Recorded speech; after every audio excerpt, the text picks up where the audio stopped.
بسم اللہ الرحمن الرحیم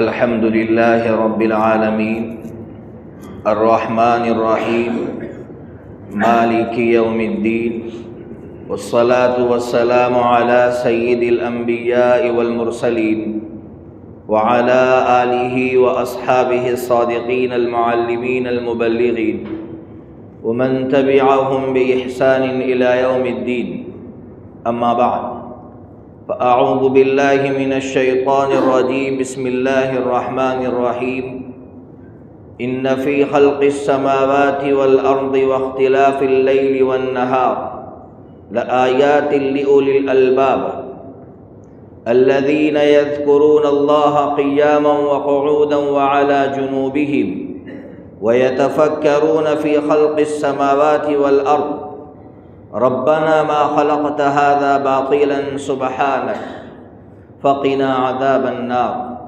صدق اللہ العظیم۔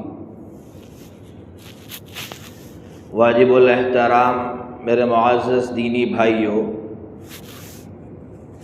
کچھ مسائل سمجھیے، اس کے بعد جو آیت کریمہ پڑھی، جو آیات پڑھی ہے، ان آیات کی تفسیر آپ تک پہنچاؤں گا۔ ایک مسئلہ بہت سے بھائیوں کو ریح کی یعنی گیس کی تکلیف ہوتی ہے،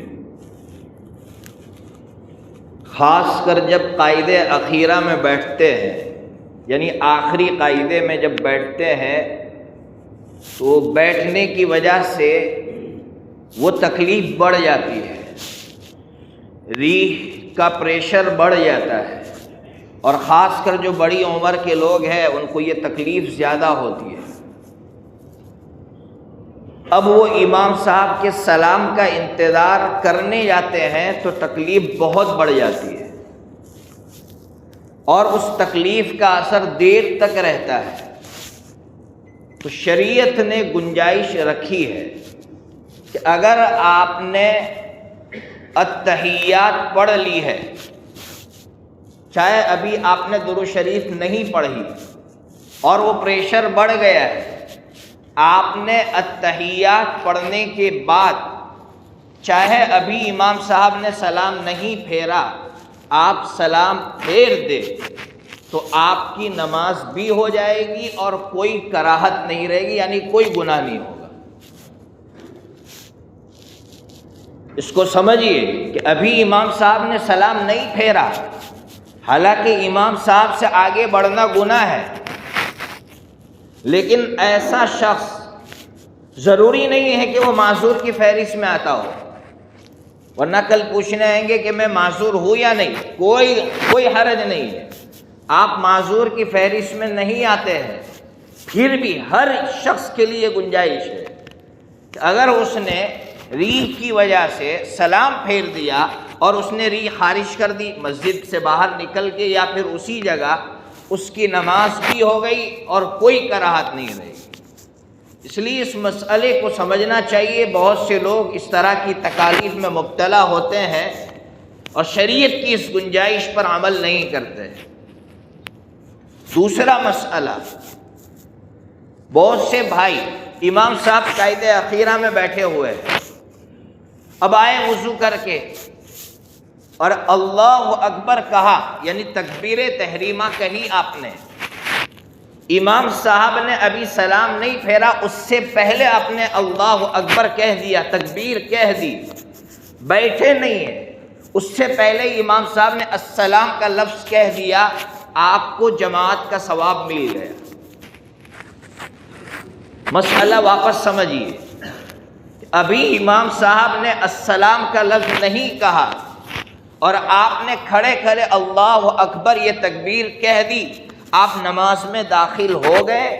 اب آپ کو بیٹھنے کی ضرورت نہیں ہے، آپ اپنی نماز جاری رکھیے، آپ کو جماعت کا ثواب مل جائے گا 25 گنا، یا ایک روایت کے مطابق 27 گنا ثواب ہے اکیلے نماز پڑھنے کی بنسبت۔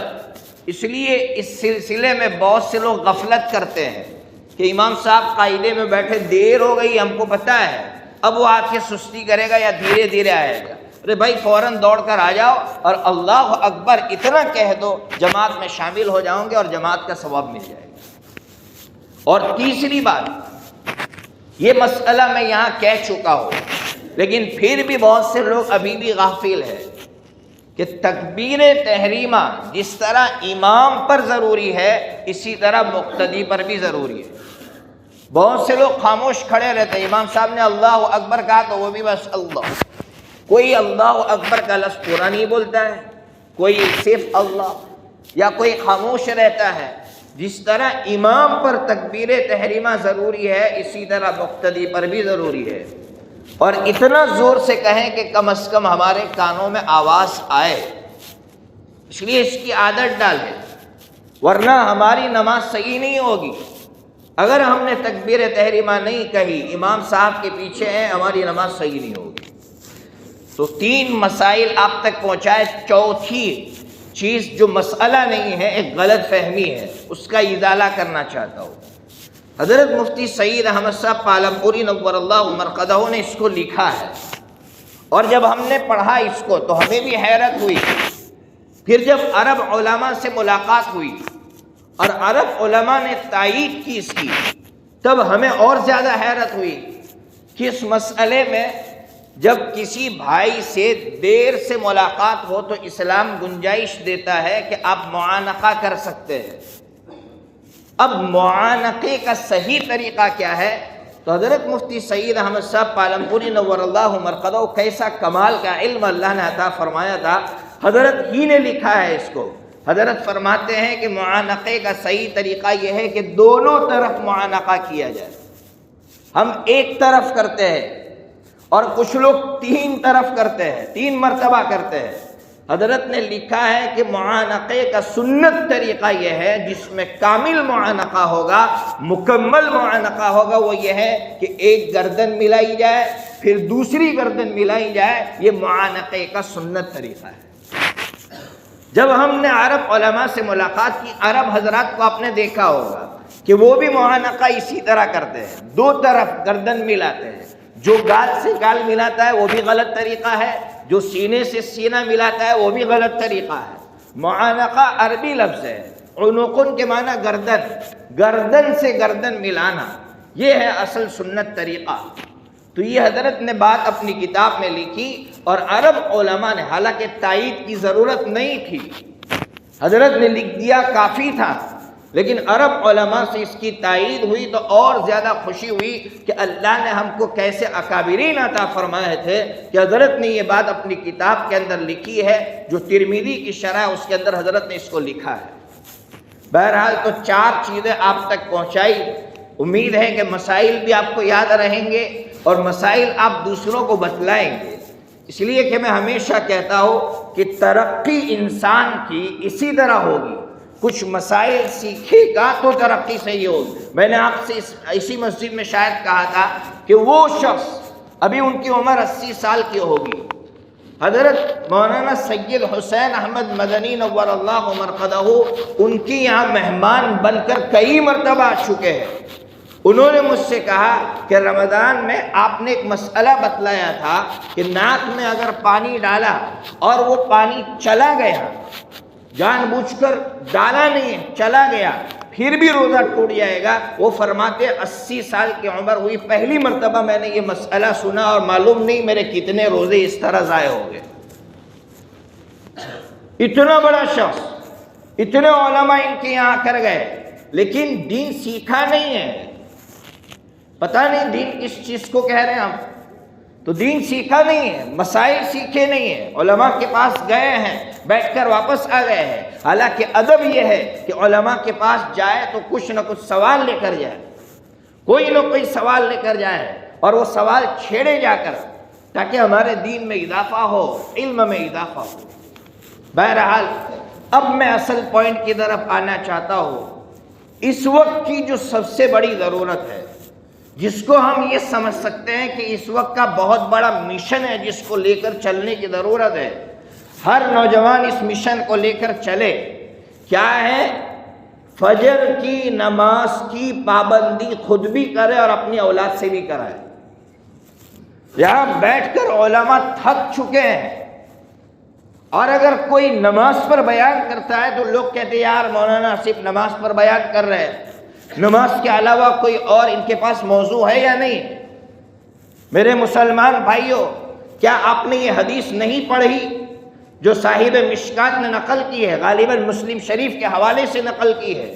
یہ حدیث آپ نے بارہا پڑھی، بارہا سنی کہ جب اللہ تعالیٰ مردے کے اندر روح کو لوٹائیں گے اور جب وہ زندہ ہوگا تو سب سے پہلے اس کے سامنے جو منظر ہوگا وہ سورج ڈوبنے کا منظر ہوگا، تو وہ کہے گا دعونی دعونی، ارے مجھے چھوڑو، فلأصلی، میں نماز پڑھنا چاہتا ہوں۔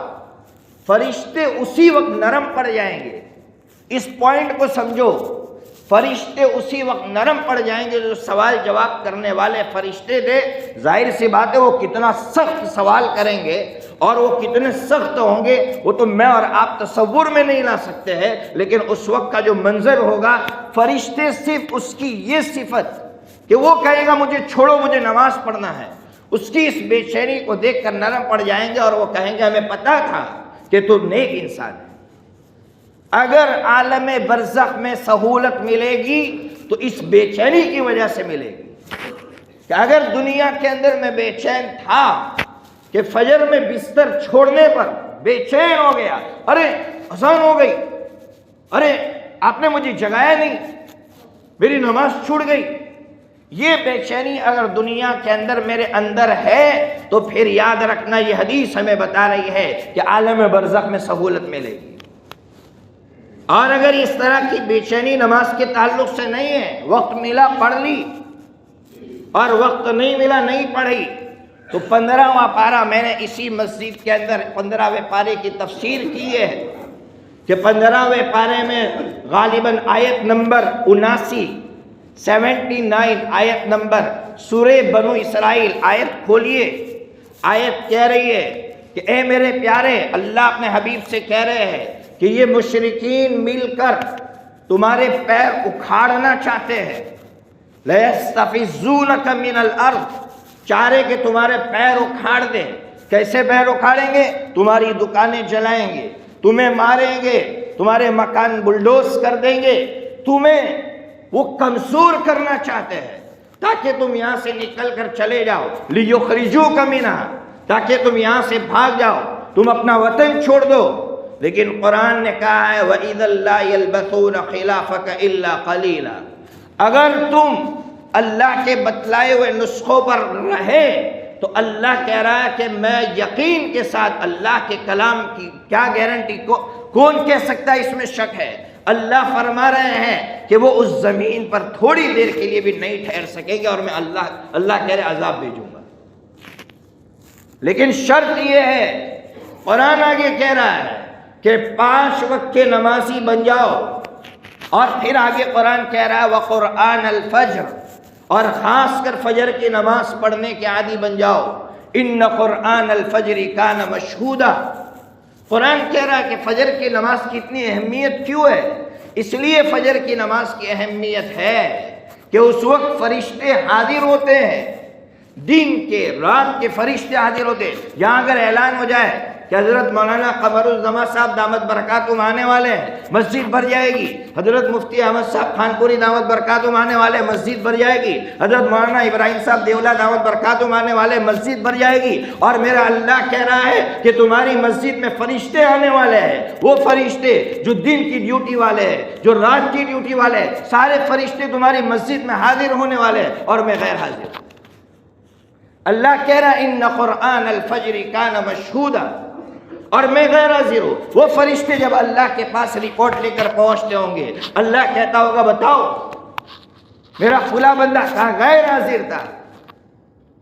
کیا منہ لے کر جائیں گے اللہ کے پاس جب وہ بندہ کہے گا، وہ فرشتہ کہے گا اللہ تیرا وہ بندہ غیر حاضر تھا؟ نوجوان بڑی بڑی باتیں کرتے ہیں، بڑی بڑی باتیں کرتے ہیں، ارے جہاد، یہ ابھی بستر چھوڑنے کی عادت نہیں پڑی ہے تو اللہ کے لیے اور کیا چیزیں چھوڑیں گے ہم؟ ابھی تو ہم نے اللہ کے لیے بستر نہیں چھوڑا ہے، ابھی تو ہم نے اللہ کے لیے اپنی دکان کو نہیں چھوڑا ہے، پھر ہم اللہ کے لیے اپنی ذات کو چھوڑیں گے؟ پھر اللہ کے لیے ہم اپنی ذات کو قربان کریں گے؟ ابھی 2 مہینہ پہلے کی بات ہے، یورپ کے ایک مسجد کے اندر امام صاحب خطبہ دے رہے، اور خطبہ دیتے ہوئے امام صاحب نے ایک واقعہ بیان کیا۔ اس واقعے میں وہ رو پڑے، کیسا عجیب واقعہ بیان کیا۔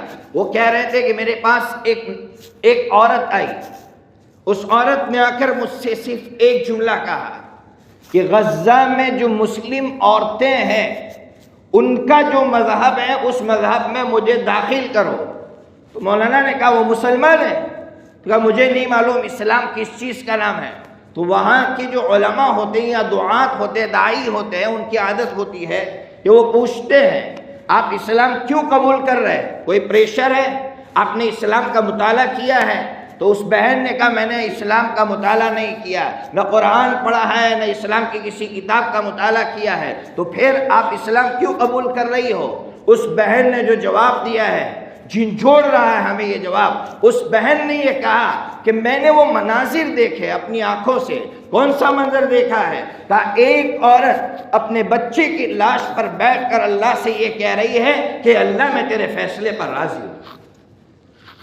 وہ عورت کہہ رہی ہے کہ اتنے اسٹرانگ لوگ میں نے دنیا میں نہیں دیکھے، میرے گھر میں اگر میرے بچے کو بخار آ جائے، میری بیوی بیمار ہو جائے تو میں لڑکھڑانے لگتا ہوں، اور ان کے قدم کتنے مضبوط ہیں۔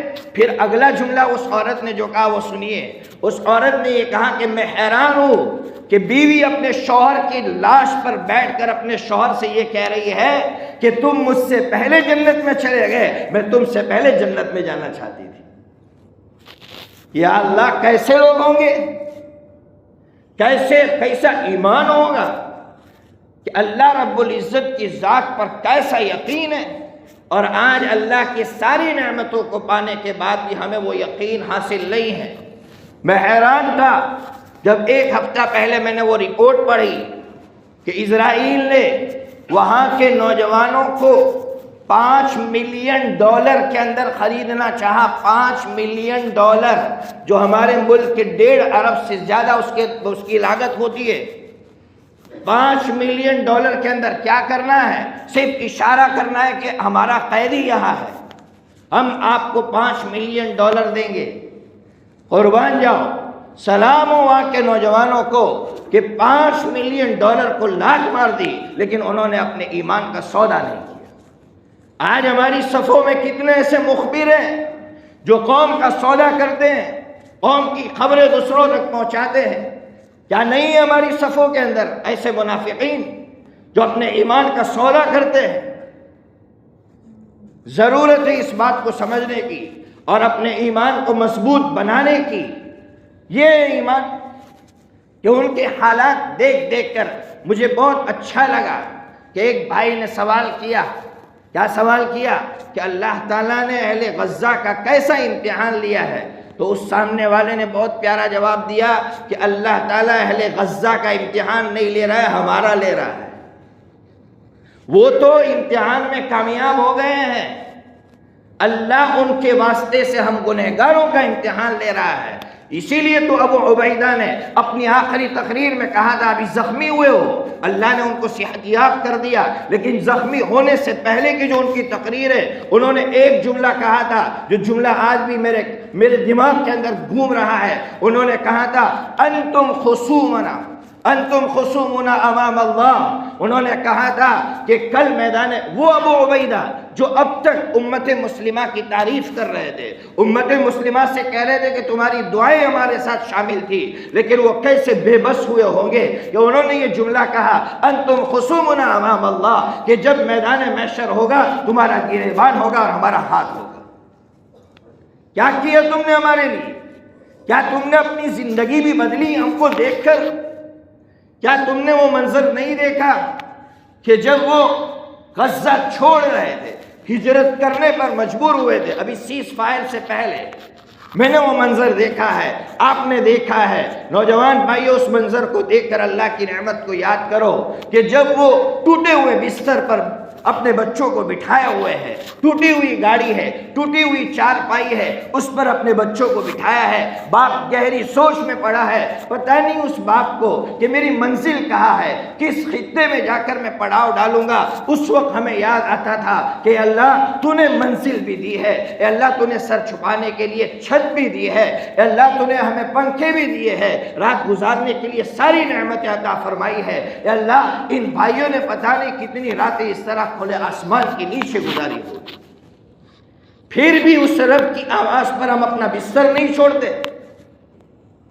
کیوں میرے بھائیوں، کیوں؟ اللہ رب العزت بار بار ہم سے سوال کر رہا ہے، فَبِأَيِّ آلَاءِ رَبِّكُمَا تُكَذِّبَانِ، میری اب کون سی نعمتوں کو جھٹلاؤں گے؟ بار بار کتابوں کے اندر پڑھتے ہیں، اللہ کی کون سی نعمت میں آپ کو بتلاؤ؟ ہم لوگ ناک کے بارے میں غور کریں، قرآن کہہ رہا وَفِي أَنفُسِكُمْ، اپنی ذات میں غور کرو تو تم مجھ تک پہنچ جاؤ گی، میری محبت تمہیں سمجھ میں آئے گی۔ صرف ناک کے اندر اگر ہم غور کرتے ہیں، اللہ نے چکنا مادہ پیدا فرمایا ہے، اللہ نے بال ناک کے اندر بنایا ہے، جا کے پوچھو اس کے ماہرین سے، وہ تم کو بتائیں گے کہ اللہ نے ناک کے اندر بال رکھے، چکنا مادہ اس لیے رکھا کہ یہ جو پولوشن ہے، یہ جو گندے جراثیم ہیں تمہارے ناک کے ذریعے سے پھیپھڑوں تک پہنچ سکتے ہیں، تم بیمار ہو سکتے ہو، تو اللہ نے ان جراثیم کو روکنے کے لیے اسپیڈ بریکر بنایا ہے، وہ جراثیم آ کر چپک جاتے ہیں، پھر ہم ہاتھ کے ذریعے سے ان جراثیم کو نکال کر پھینک دیتے ہیں۔ یہ ہے میرا اللہ۔ وَفِي أَنفُسِكُمْ أَفَلَا تُبْصِرُونَ، اللہ نے بلغم بنایا، بلغم، کہ اگر بالفرض ناک کے راستے سے وہ جراثیم اندر بھی چلے گئے تو بلغم کی وجہ سے وہ چپک جاتے ہیں، اور پھر بلغم کے راستے سے اللہ وہ جراثیم کو باہر پھینکتا ہے۔ اللہ فرما رہے بلغم تو زمین پر پھینکتے ہوئے بھی مجھے یاد نہیں کرتا ہے کہ اللہ یہ بلغم بھی کتنی بڑی نعمت ہے۔ وَفِي أَنفُسِكُمْ أَفَلَا تُبْصِرُونَ، تمہاری ذاتوں میں نعمتیں ہیں، تمہاری ذاتوں میں میری نشانیاں ہیں، پھر بھی تم آنکھیں کھولتے نہیں ہو۔ اس لیے میرے مسلمان بھائیوں ترتیب بناؤ، بیانات تو بہت ہوئے ہیں، میں چاہتا ہوں کہ اب ترتیب بنائی جائے، ایک نوجوان بھی بے نمازی نہ رہے، اور خاص کر فجر کی نماز کچھ نوجوان گھر پہ پڑھ لیتے، ہم کو شرم آنی چاہیے کہ ہم گھر پہ پڑھ رہے ہیں، اللہ کی نعمتیں پانے کے بعد گھر پہ نماز پڑھ رہے ہیں۔ کتنا طبقہ ہے مومن نگر کا جو فجر کی نماز میں یہاں آتا ہو، آ کر دیکھیے مسجد ہے، جب میں نہیں آ رہا ہوں میرے بچے کیسے آئیں گے؟ ہم نے واقعی کے اندر آواز لگائی کہ فجر کی نماز میں آؤ اور بچوں کو لے کر آؤ، کیا نظام؟ تو میں نے ان کے سامنے ایک چھوٹی سی ترتیب رکھی کہ اپنے بچوں کو مسجد میں لانے کا آسان سا طریقہ ہے، یہ زمانہ انعام کا زمانہ ہے، یہ زمانہ آفر کا زمانہ ہے، اپنے بچوں کو انعام دو۔ کیا انعام دے؟ میں نے کہا صرف دن میں 5 روپیہ اپنے بچے کے لیے الگ کرو، 5 روپیہ، کس کے لیے مشکل ہے؟ 5 روپیہ اپنے بچے کے لیے الگ کرو، اپنے بچے سے کہو بیٹا اگر تو فجر کی نماز کی پابندی کرے گا میں تجھے 1500 روپے دوں گا۔ میں نے دیکھا مسجد بھر گئی بچوں سے، مسجد میں بچے آنے لگے، فجر کی نماز میں بچے آ رہے ہیں، جو شور دوسری نمازوں میں ہو رہا ہے فجر میں کیوں نہیں ہو رہا ہے؟ کہاں چلے گئے ہمارے بچے؟ فجر میں کیوں غیر حاضر ہوتے ہیں؟ اس فجر کی نماز کی جو برکات ہیں میں بیان نہیں کر سکتا ہوں، احادیث کھول کر دیکھیے، نظام کی تبدیلی میں اس کا بہت بڑا دخل ہے، فجر کی نماز کا دخل نظام کی تبدیلی میں بہت بڑا ہے، اس کو سمجھیے اس جملے کو۔ اس لیے میرے مسلمان بھائیوں ترتیب بناؤ، اپنے لیے بناؤ، اپنے دوستوں کے لیے بناؤ، اپنے بچوں کے لیے بناؤ کہ کس طرح سے ہم فجر کی نماز کی پابندی کرنے والے بن جائیں۔ اللہ کی نعمتوں کو تنہائی میں بیٹھ کر سوچے، اللہ نے کیسی کیسی نعمتیں دی ہے۔ ابھی 1 ہفتہ پہلے آپ نے یہ واقعہ، میں وہ واقعہ بیان کر کے اپنی بات مکمل کرتا ہوں کہ ہم لوگوں کو شکایتیں ہونے لگی ہے، شکایت کرنے کے عادی ہو گئے ہیں، بہت شکایتیں کرتے ہیں۔ ایک شخص اپنے بچے کو بائک پر بٹھا کر لے کر جا رہا ہے، بارش کا زمانہ ہے، بارش آ گئی اچانک، اب وہ سائیڈ میں کھڑا ہو گیا تو بچہ اپنے والد سے کہہ رہا ابا تم بھی گاڑی لے لو، اب بچے کو کیا پتا میرے والد کی حیثیت ہے یا نہیں ہے. بچے نے کہا ابا گاڑی لے لو. اتنے میں خوبصورت گاڑی گزر رہی تھی. بچے نے کہا ابا یہ کتنی اچھی گاڑی ہے. اب اس کے والد اور بیٹا دونوں اس گاڑی کو دیکھ رہے ہیں. گاڑی میں بیٹھا ہوا شخص ان دونوں کو دیکھ رہا ہے. دونوں ایک دوسرے کو دیکھ رہے ہیں. اب سگنل پر وہ گاڑی کھڑی ہوئی. اب اس بھائی نے ہمت کر کے دروازے کو نوک کیا. اس نے کھڑکی اتاری. کہا میرے بیٹے کو آپ کی گاڑی بہت اچھی لگی اور میرا بیٹا آپ کی گاڑی سے بہت متاثر ہوا ہے. تو وہ بھائی جو تھا اس نے کہا کہاں ہے تمہارا بچہ, اس کو بلاؤ. بلایا گیا. اس نے دروازہ کھولا گاڑی کا. جیسے ہی دروازہ کھولا تو سائیڈ پہ جو بھائی بیٹھا ہوا تھا جس کی طرف یہ دیکھ رہا تھا, اس بھائی کے پیر ہی نہیں تھے. اب سنیے, وہ جو مالدار شخص تھا جو گاڑی میں خوبصورت عمدہ گاڑی میں بیٹھا ہوا تھا, اس نے یہ کہا کہ آپ دونوں جب سوار تھے تو میں آپ کی طرف رشک کی نگاہ سے دیکھ رہا تھا. میں رشک کر رہا تھا. کہا کس پر رشک کر رہے تھے؟ میں اس پر رشک کر رہا تھا کہ اللہ میرے پاس پیر ہوتے اور میری اولاد ہوتی تو میں آپ کی طرح بائک پر بیٹھ کر انجوائے کرتا. میرے پاس پیر بھی نہیں ہے اور اولاد بھی نہیں ہے. میرے بھائیوں سوچو اللہ کی تعریف کرنے کے کیسے کیسے مواقع ہمارے پاس موجود ہے. اللہ تبارک و تعالی ہمیں اپنا شکر گزار بندہ بنائے, اور اس کی شکر گزاری اسی میں ہے کہ ہم 5 وقت کی نمازوں کے لیے بے چین ہو جائے. وآخر دعوانا الحمدللہ رب العالمین.